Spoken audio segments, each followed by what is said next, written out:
right, everybody. I've got another one of the finalists for the Steel Kilt Comics Festival with me right now. Everybody, welcome to the show, Elizabeth. Welcome, Elizabeth. Hey, thank you. Hi, guys. So first of all, how has the Steel Kilt Festival been? Have you enjoyed your time with it? Yeah, very much so. Very much so. Like, very interesting finalists all over. Yeah, it's been I remember talking with one of the curators in it, and it's been an interesting little idea they have there. So I'm really glad to be a part of it. But let's start with you. Where I kind of start most of my interviews is with an origin story. So what got you into comics, and then what got you to the point where you wanted to start making them? Like, I started to draw. I was drawing since I was 2. It's like I hold a pen. And the first comic I ever picked up was a Franco-Belgian comic called Spiegel in Fantasie. Okay. Yeah, when I went back home. So the way he drew and like the way he told a story through drawings that just captivated me, and yeah, I fell in love with the medium ever since. Where was this independently published book, or I don't recognize the name? Spiegel? No, actually no. It's fairly kind of a popular comic in Belgium and France. It's not independently published, no. Okay. Were you did you grow up overseas, or have you always lived in these states? States? No, I'm not from the States. I'm living. I've always been living in Tbilisi, Georgia. Yeah.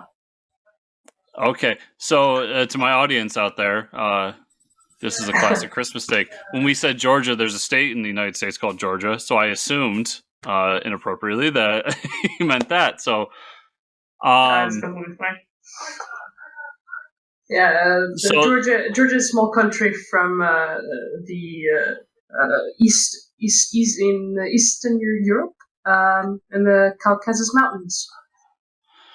Interesting. So yeah, you have a much different perspective on comics as a culture and as a medium than I probably do. A lot of what we have over here, we do have our independent stuff, or what we call independent, because we call Image independent over here, but it's a lot of Marvel, DC, and superheroes. What's the big scene over there? Do you guys get a lot of one thing, or is it Actually, it's a very new medium here in Georgia. Like, it's like me and a couple of my friends and partners are the first wave of comic artists here in Tbilisi. So we don't have anyone officially a big company publishing our works. We primarily work overseas. Okay, so you don't have quite a scene yet. No. It's always interesting. I've been learning a lot about the French scene, because they actually have a much bigger one than I realized. Yeah. And so it's been fun to see it kind of spread across the world, which is awesome because comics are great. So you entered into the Steel Kilt Festival, and you were up for Best Black and White Short and also Best Female Talent. I guess my first question is, what made you want to enter this competition?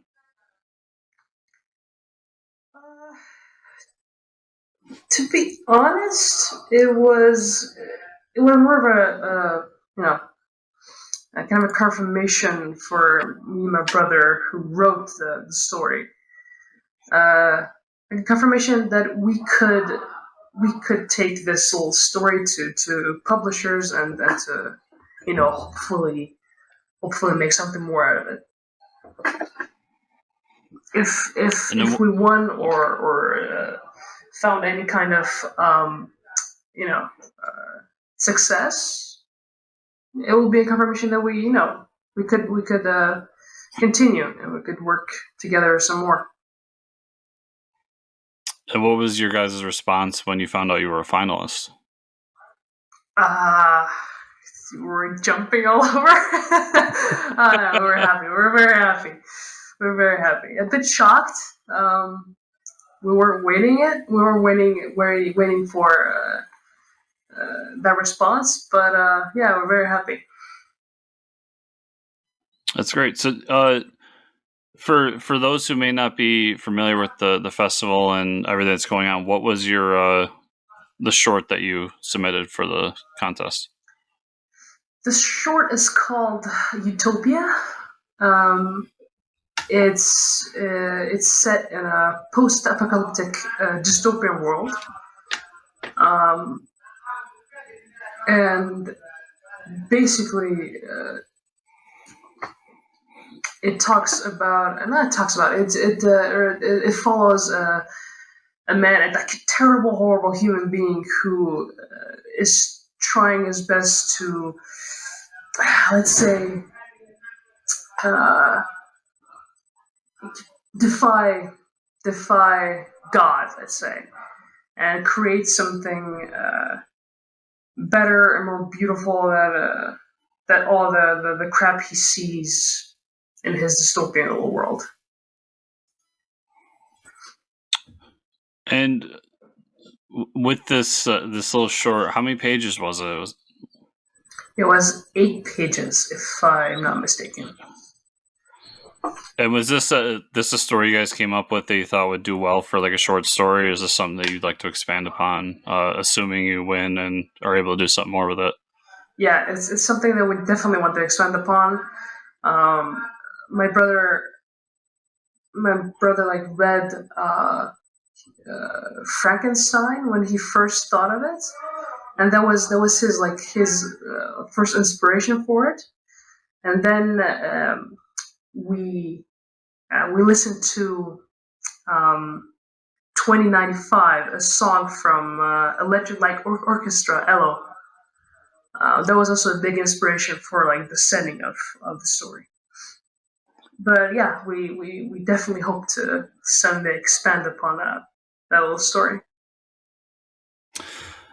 And so, real quick, let's go. Some of the stuff you've done before this festival. You talked to me before that you had done some other books prior to this, and had some either published or independently published or whatever. Do you want to talk a little bit about some of those? Sure. The very first book that I worked on, like the very first, was a small 15-page comic called Karami. It's like a Georgian setting, and it was like I published it here in Tbilisi, Georgia, like 100 copies or something like that. That was the very first thing. That was the very first comic that we did. It was promoted on the very first kind of a Comic-Con, like not a Comic-Con, but like a comic convention that we made in Tbilisi. I think the very first scene. After that, there was Monitor, a graphic novel called Monitor that was published by Broken Icon Comics. I was one of the artists on that book, and another small kind of small stories here and there. So when you're printing something for yourself out over there, you said there wasn't much of a scene. Are you going overseas to get printers, or did you have to talk to somebody locally and convince them to print this book? Yeah.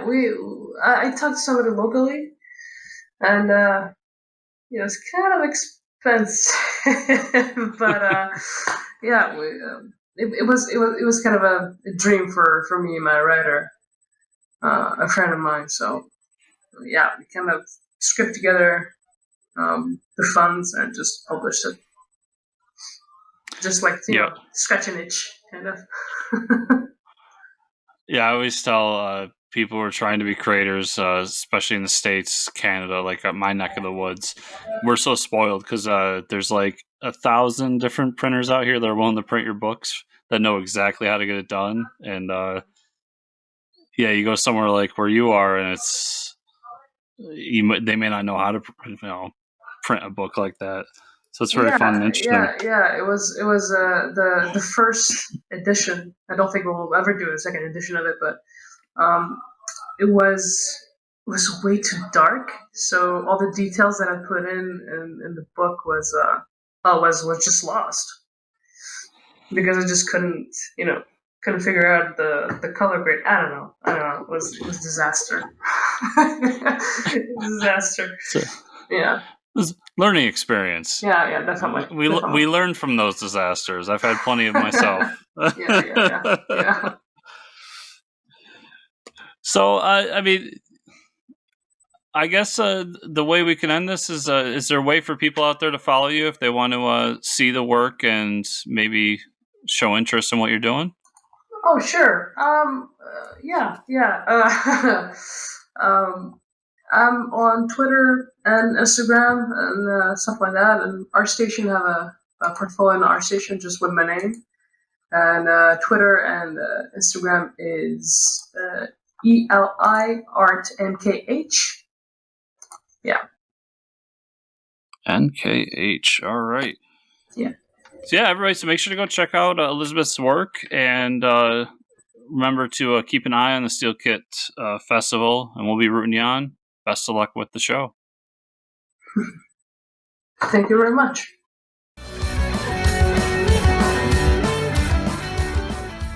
All right, everybody, got another special guest from the Steel Kit Comic Festival. Everybody, welcome to the show, Ken Jackson. How we doing, Ken?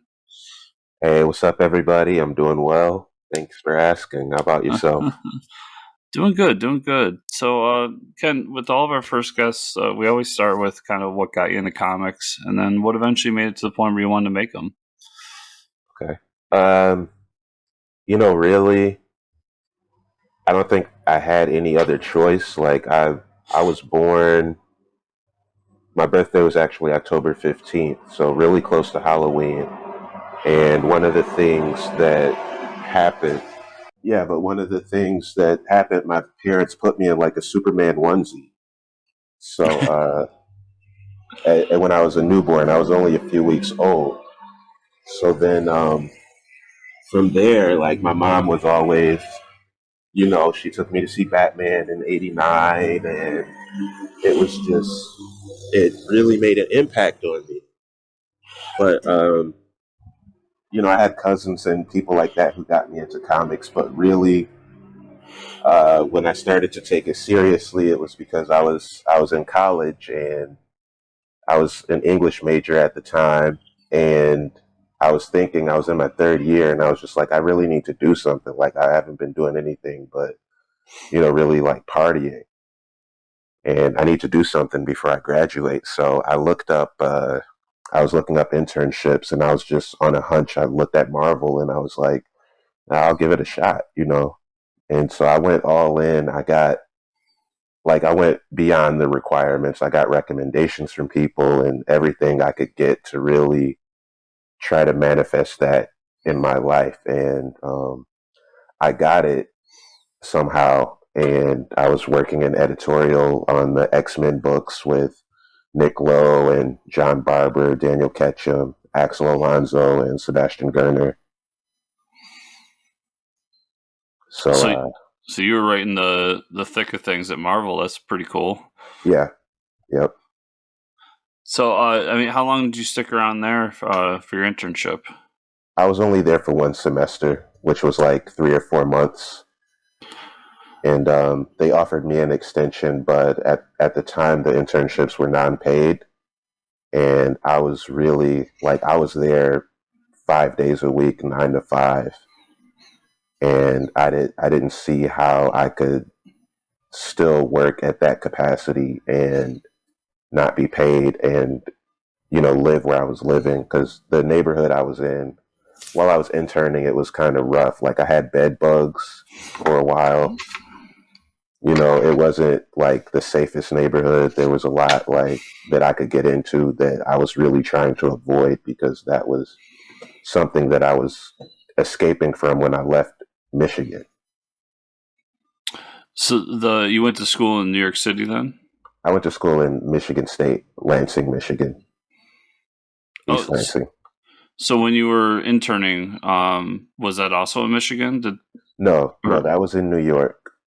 It was I lived in New York for about 3 or 4 months, and then because of course back then, you know, there was no pandemic or whatever, so we weren't working remotely, and so yeah. But the one of the conditions of interning for them is that you get college credit. So that's how that worked out. I got college credit for the internship. So you were probably doing that 9 to 5 and then leaving and immediately going somewhere so you could pay the bills.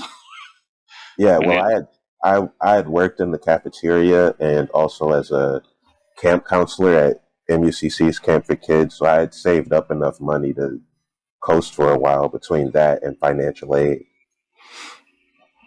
Yeah, the unfortunate reality of internships. I feel for anybody that goes through that. It's how somebody could work a full-time job and then get paid nothing and be told, "Oh, you got experience." I don't understand that system. I mean, if you can make it work, Yeah. you know, I got a lot from it, and I'm grateful to have had the opportunity and still be doing comics now. You know. So when you come back, what's your move after that? You graduate from college, I assume, and then do you start working in comics, or do you start trying to create comics on the side? What's your story there? Well, what I started doing was there was this online newspaper called Spartan Edge, and I started just doing like cartoons for them and submitting them. A lot of people on campus, my friends and stuff, knew that I had an intern, so I think that kind of got me a level of respect amongst my peers. So they were willing to publish my cartoons, and then right like in my last semester, I created City Hair, a strip that I ran on a blog, and that eventually turned into a book. But you know, I was under a lot of pressure from my family to actually like get some kind of solid income. So I joined the Peace Corps for a while, and I was there for just 3 months until I realized I was like, you know, I really, really want to do this comic thing, and there's no way that I can do this. And I was in Malawi, you know, it's like a third world country, and I'm like, I'm going to run out of paper. I can't. It's not like I can get to a computer. I don't have electricity. I'm like, I think I made a mistake. So I came back and joined AmeriCorps and volunteered at a Dominican Literacy Center as a ESL and GED tutor for a while. And I was still, at that time, I had turned City Hair into an actual book. And I was also, during that AmeriCorps term, someone from who was working for Sierra Club at the time, Michelle Martinez, got in touch with me and wanted me to do a comic book that was kind of educational and entertaining, centered around climate change, and that was called Haunted Planet. So that was a paid gig to create this book for kind of educational purposes, or It yeah, it was paid in that I got like meals and art supplies, but the way it works with a lot of these organizations is like they depend heavily on, you know, volunteering. mm-hmm. So I wasn't exactly paid like a rate. So the book you did before that that you put out yourself, was that something that you just saved up and put out yourself? Was that something you did through a Kickstarter campaign, or I mean, how did you get that book made? No, this was 2000. Let's see, when I started making that book, when I turned it into a book, it was 2010. I don't believe there was a Kickstarter at that time. So I was paying for it out of pocket. And what I would do is I would go to open mics because I was in Detroit. The poetry community, the music thing is big. So I would go to open mics and I would rap or spit some poetry, whatever you want to call it. And I noticed this is at the time when the city was in a recession, so a lot of poets were selling their merchandise at these open mics, and that's where I sold my comics. Oh, that's that's the most indie thing I think I've ever heard. That's all. I mean, I know it's rough, but I love the ingenuity of it. Was there anything else after the environmental book that you did? Anything that got published, or were you just still kind of grinding in the indie scene? Yeah. After I finished my AmeriCorps term, I went to Florida, and I wanted to go into journalism in the master's in graduate school. And so I started working with their newspaper, The Crow's Nest, at University of South Florida in St. Petersburg. And I started publishing a strip called College Life, which, like the title, is about, being in college. So I started publishing that with them for a while until I got ready to move and get another full-time job with as a camp counselor at Eckerd Youth Alternatives, which was for minors who had criminal offenses. Okay, so it sounds to me like you've done a lot of positive things in life. I admire that. Let's kind of move to the Steel Kilt Comic Festival. So you see this thing out there, you decide to submit. Let's talk about the books you submitted for that that are currently up for a couple of different awards. What were those books? I submitted Notorious Nature Boy and also this book called Gaijin Dopu. And so Notorious Nature Boy, of course, was inspired by the song Nature Boy, which the way I first heard it was David Bowie covering it, but I also like the Nat King Cole version. And I think Ella Fitzgerald also did a cover of it. But anyway, I was really inspired by the song, and it made me think about my life. I really identified with it. So I created Nature Boy, and what happened was I was homeless for a while, and I was sleeping in this park. And one night I woke up, and you know how sometimes you're like half asleep, and you're like hallucinating. So I was like, oh my god, I'm gonna get it was a bad storm, and I thought that I was being like abducted by aliens. So when I wound up going to jail for a while. When I was in jail, I was processing everything that I went through, and that's where I wrote Nature Boy. So what is Nature Boy about? It's about a guy from Earth. I guess he's black or mixed race or whatever, and he gets abducted by aliens. Earth gets invaded, and there's an underground resistance going on against these alien invaders. So he's one of the, I don't want to call them rebels, but people still fighting to try to protect the Earth. That's a short version of it. That sounds awesome. Was that the graphic novel? No, that was Notorious Nature Boy. That was the single issue. Okay, and sorry, I forgot. What was the other book that we? Yeah, the other one was Gaijin Dopu, which I created the characters for that when I was in elementary school. I was, as a kid, and anybody who's into comics now probably spent a lot of time as a kid drawing and making up their own characters. And so that is kind of like a love child that I had, that once I got older, I was like, well, what do I want to do I got to do something with this. And I really wanted to make it like a love story to manga and anime. So it was heavily because when I first started doing those comics in middle school, and it was like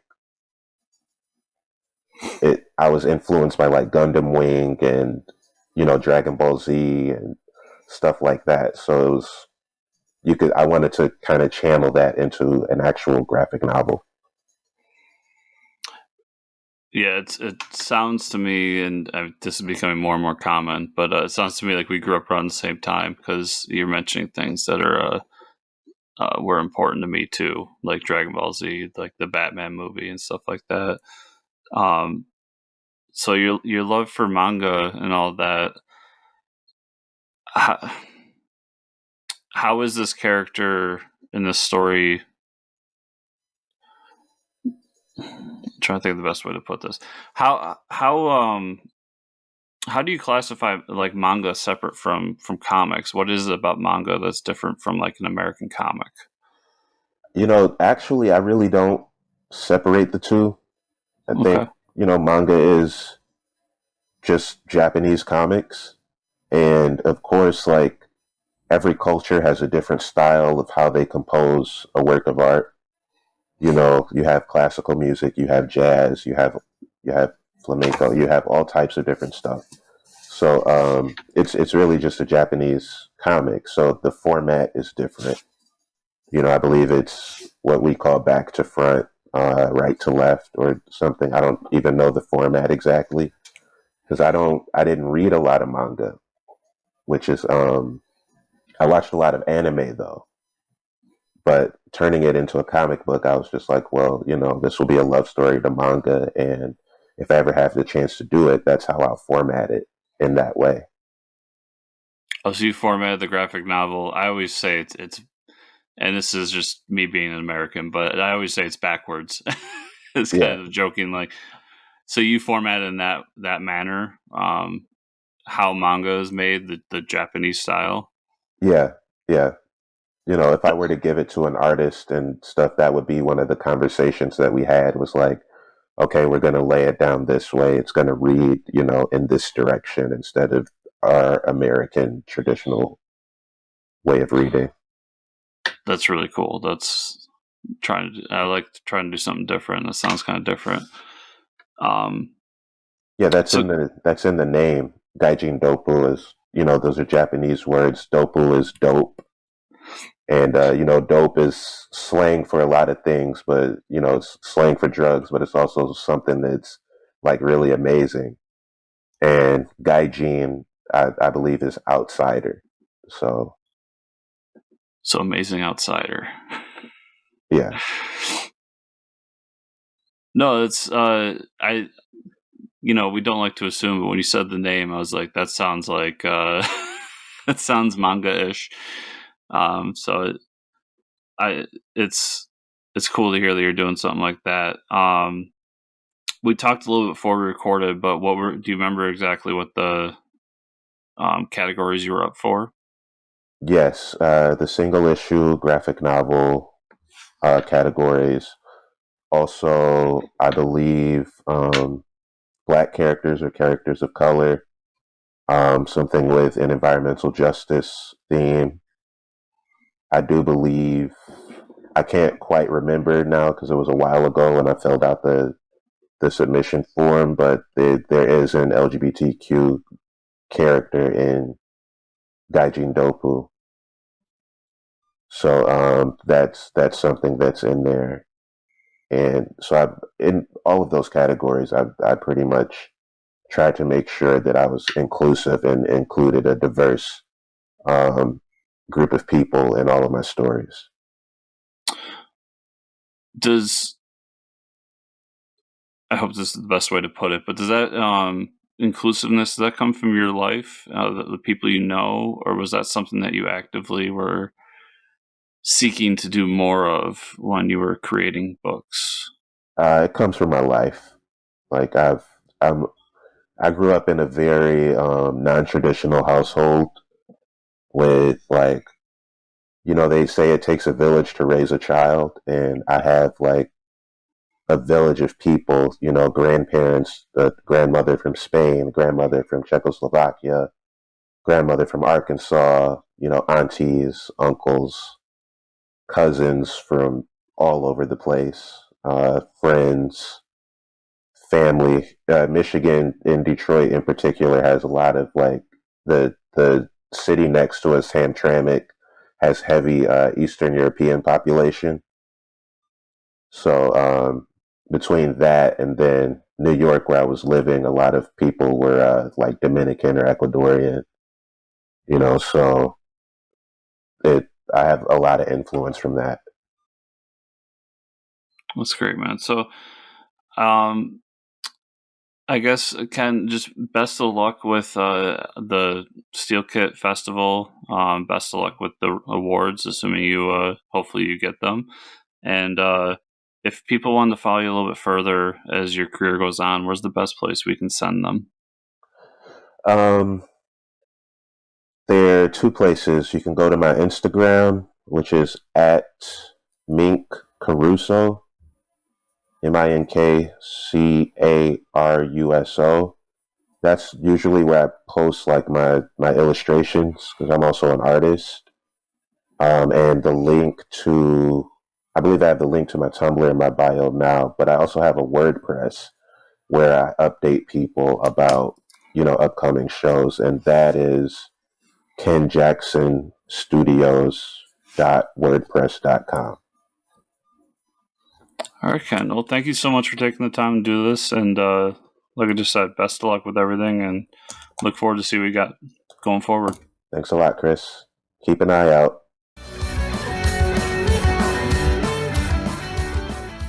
All right, everybody. We got another one of the contestants from the Steel Kilt Comic Festival. I want everybody to welcome to the show Sahit.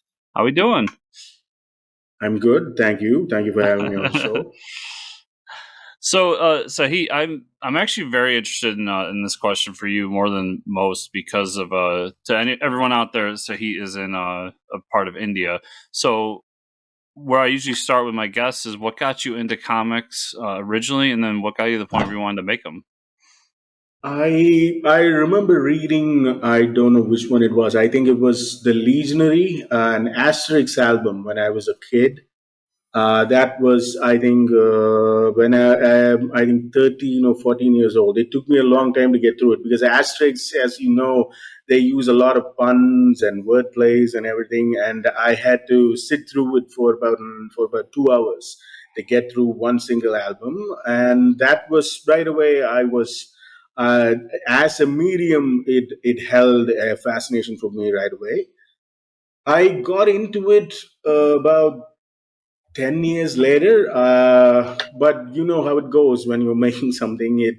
I've been working on a few things for a while now. It hasn't really worked out. So, I have been selected for an anthology with Containment Breach. I don't know if you are aware of.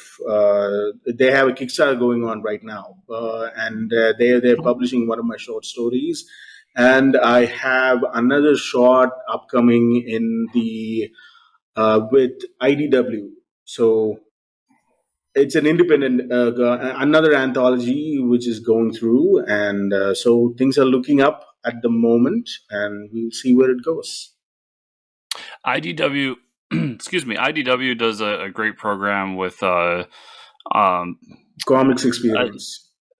Yeah, I was trying to think of the best way to put it. It's non-American comic creators. I know I've read a few and talked to a few of the creators from different countries, and it's a great thing. I love that because we're getting cool new voices inside the industry. Okay. For India, like how is the comic scene over there? Is it something that's fairly regular or is accepted, or is it something that you have to scrounge and look for? Comic strips are a really regular thing because there are magazines that do both prose and comic stories, and these will publish like short stories which run in strips, like 4 pages or 5 pages or even 8 pages. It will be a self-contained story featuring recurring characters or one particular protagonist, and those are a lot. Those are the most popular. The regular, what you might be familiar with, the issue-wise publications, those are more rare. And and they're also extremely difficult to get. They don't show up on all newsstands and everything, so it will depend on where what your location is and what you can bring in. Subscriptions obviously are a thing, but again, there's a language barrier with that. I don't know if you're familiar with it, but India has more than 80 languages. 33 of them are official, and the others are the including dialects. I think we have more than 150. So something that is available in one language in one state would not be available somewhere else. So that's changing these days through digital distribution, but it's in a bit of a state of flux right now. So I don't. If I start talking about that, I'll be talking about that for the next 60 minutes. So I mean, Yeah. everything is in a state of flux right now. Obviously, because over the last 2 years, but Yes. so we'll have to wait for the next 5 years or so to see how things work out. So it sounds to me your scene is similar to how I understand the Japanese comic scene works. Yes, I don't know if but you're familiar with the that. Japanese comic scene, they do have a regular audience or a regular reading community, a Yeah. regular community of readers. That's also in flux right now because who reads the comics and who buys is difficult to keep track of between states. Again, because of the language thing. Yeah. Japan has the advantage of not going through that. They publish one book from one city, all of Japan can read it. So Yeah. that's not the same thing. Uh, go on. I was just gonna say it sounds like the publication sounds very similar. I understand the language barrier thing. That's fascinating in itself. Like you said, we could talk about that for an hour. But but that was my point, was that the publication seems to be the same, where you get like the Shonen Jump, where they publish short Yes, stories. there's a lot of emphasis on mythology and Yeah. cultural myths and so on and so forth. Same thing with Japan. That's true. That's fascinating. So, what would be the first thing that you worked on that got any kind of notoriety or publishing? You will be seeing that in about 2 months. That's when Oh, the Containment Beast Volume 2 is going into publication. It's called Myth Reborn. That's the name of the anthology. The story that I wrote is called The Man in the Mask. So you can keep an eye out on it. If you want, I can send you the Kickstarter link. You can share it with the community, however. yeah. Please do after we're done with this. But Okay. so yeah. So I mean, you say you've been working on it for a while, and now you seem to have kind of a little bit of a boom. You have a few things going out there. Yes, yes. The things are gaining a bit of traction. Now I have a little bit of momentum in getting into it. So there's actually a slice of life comic that it's a webtoon that I've been working on with an artist called Vijay Rai for a while now, but we haven't actually gotten it up and running. It was supposed to be published 6 months ago. Actually, no, 7 months ago. But there have been delays upon delays upon delays, and we are hoping that we can get it up and running before 2022, December at least, at the latest. And that's something that I'm actually excited about because it's a comedy fantasy kind of thing, and that's not something you usually see in comics. Not an alternate world; it's set in our world, but it's like an urban fantasy with elements of slice of life and comedy. Oh, that's really cool. So you come across the Steel Kilt Comic Festival, and you decided to submit. What was it that you ended up submitting to them? It's called For God. Have you read the submissions? Or No, are I don't. you I don't have access to submissions, unfortunately. okay? Okay, but should I give you the details or? Yeah, a synopsis of what the book's about would be nice. Okay, the logline was the fairy tale Avengers. It's basically exactly what it sounds like. It's a group of characters who are basically from fairy tales, and they get together to stop a big bad evil.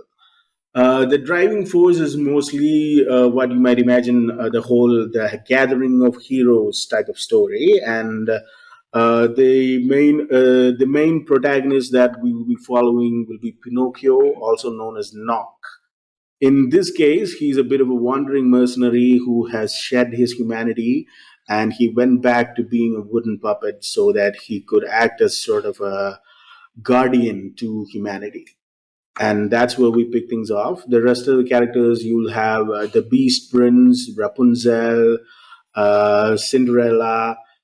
Each of these characters have a bit of a twist to them. I will let you find that out for yourself. Like, for example, Rapunzel is a necromancer. If she cuts off her hair, strand of her hair, it can climb into a dead body and reanimate it under her control.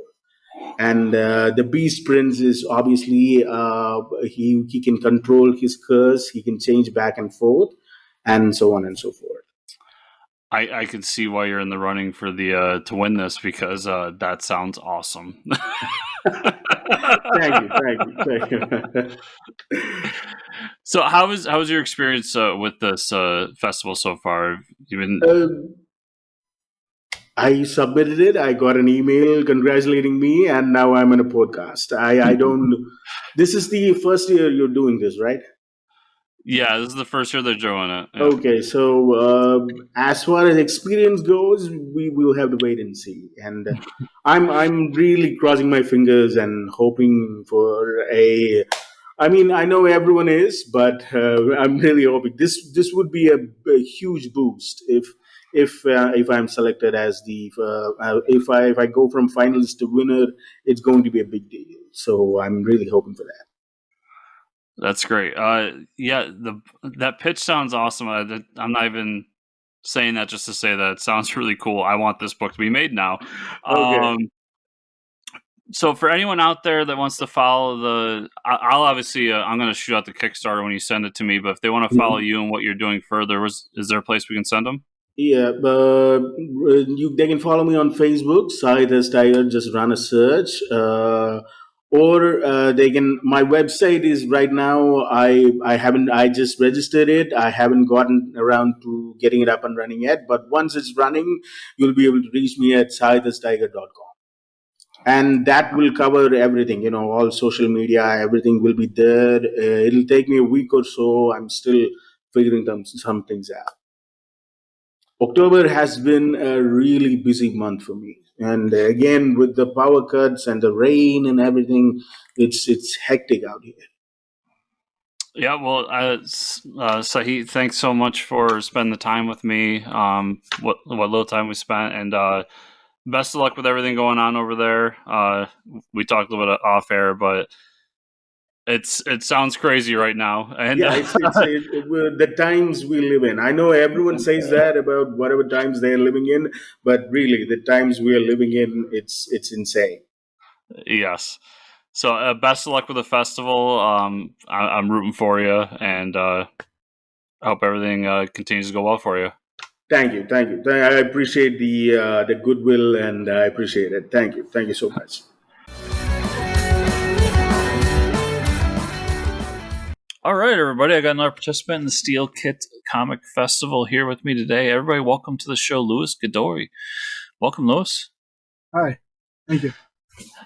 So let's start at the basics, Louis. What got you into comics originally, and then at what point did you decide, hey, this is something I want to create?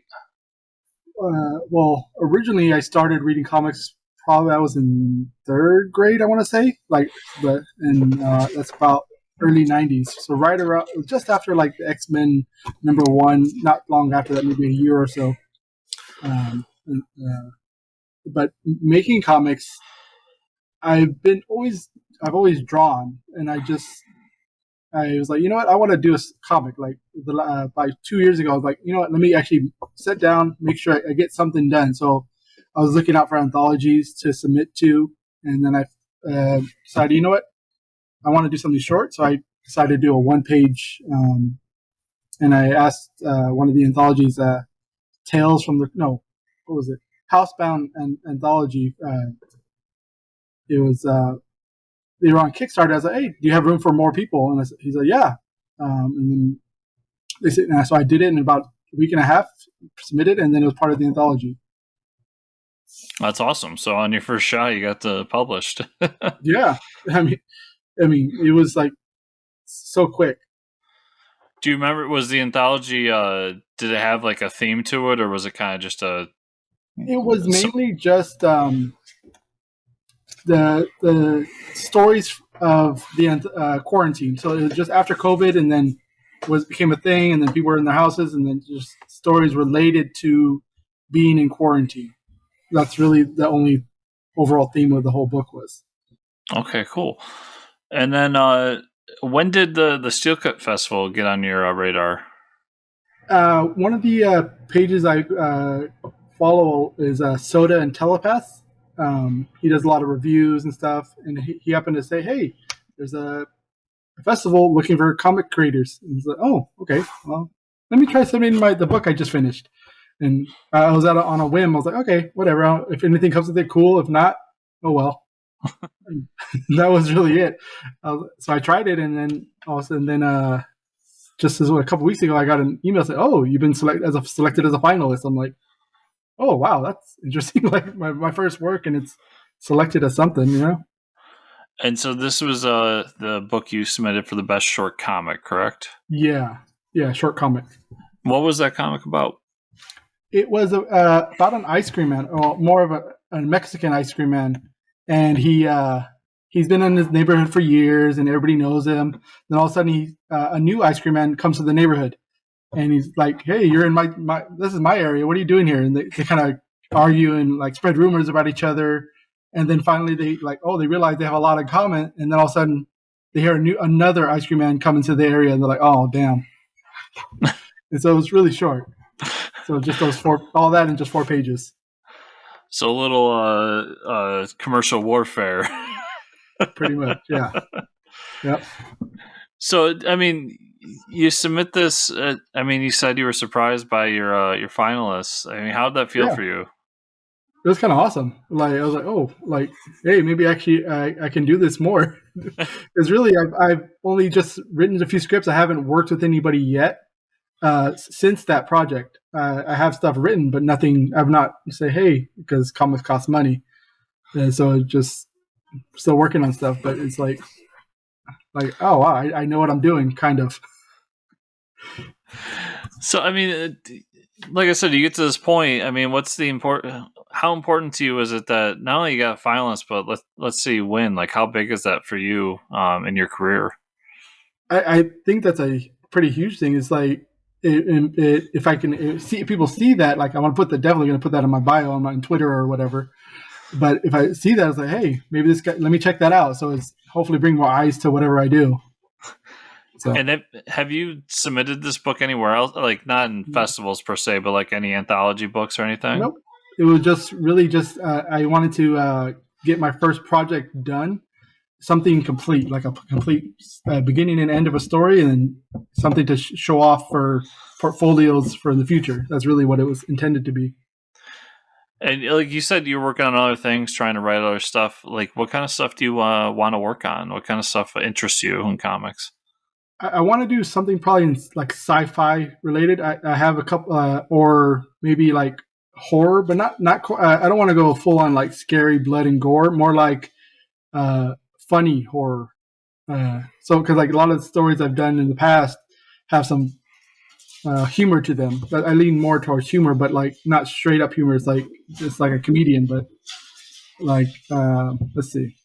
Like one of the books I like is Shadow Man. And the newer version has the play between Baron Samedi and the main character Shadow Man, and so there's some humor in there, but it's definitely a horror comic at its core. Yeah, going a little bit off. I mean, we're not really on a script, but going a little off script. Yeah. If you like that book, let me suggest to you Lucky Devil. That's also a Colin Bunn book, and it's straight up comedy horror. It's awesome. Lucky Devil. Okay, but so that I mean, that's cool. What kind of sci-fi do you like then? I've always been into like Star Trek, so that like some of I've been a Star Trek guy and time travel stuff and any sci-fi story I'm always a sucker for. Star Trek. See, I'm a Star Wars guy, so I like Star Wars as well, but definitely Star Trek for me gets a little bit more. I always joke with my Trekkie fans, and mind you, my father's a giant Trekkie too, but I always joke with my Trekkie fans, like, well, we can't be friends anymore because you like Trek and I like wars, so I mean, it just means we can't be friends. Yep. Yeah. So yeah, I mean, the book sounds really cool. I look forward to getting a chance to read it, and I want to wish you the best of luck. I've been wishing everybody the best of luck, so I don't know how much my luck is going to do for everybody, but I want everybody to win. So, but Lou, if people out there wanted to follow you further and continue with hopefully these great books that you're going to put out in the future, where's the best place to send them? Twitter. I pretty much exclusively Twitter. I do have an Instagram, but it's just almost never touched. But my Twitter is at LuisGodoyii. So Louis Godoy II. It's always funny to me. Writers, it's always Twitter. Mm-hmm. Artists, it's always Instagram. And it's very obvious, but I never put the connection together until I started doing this all the time. Well, I had an issue with the Instagram before, and it kind of killed my motivation for it. It got hacked, and then I ended up having to get a whole new account, and I kind of lost all motivation to keep that up. Social media as a whole is so hard. I can't stand doing it. I wish if I wasn't doing this, I probably wouldn't even have social media. So yeah, it's definitely necessary for all this kind of stuff. Yeah. Lou, thanks so much for taking the time to talk to me. I know it's short, but like I told you ahead of time, we're doing so many of these, and I want to talk to as many of you people, contestants as possible. And I wish you the best of luck. I mean, thank you.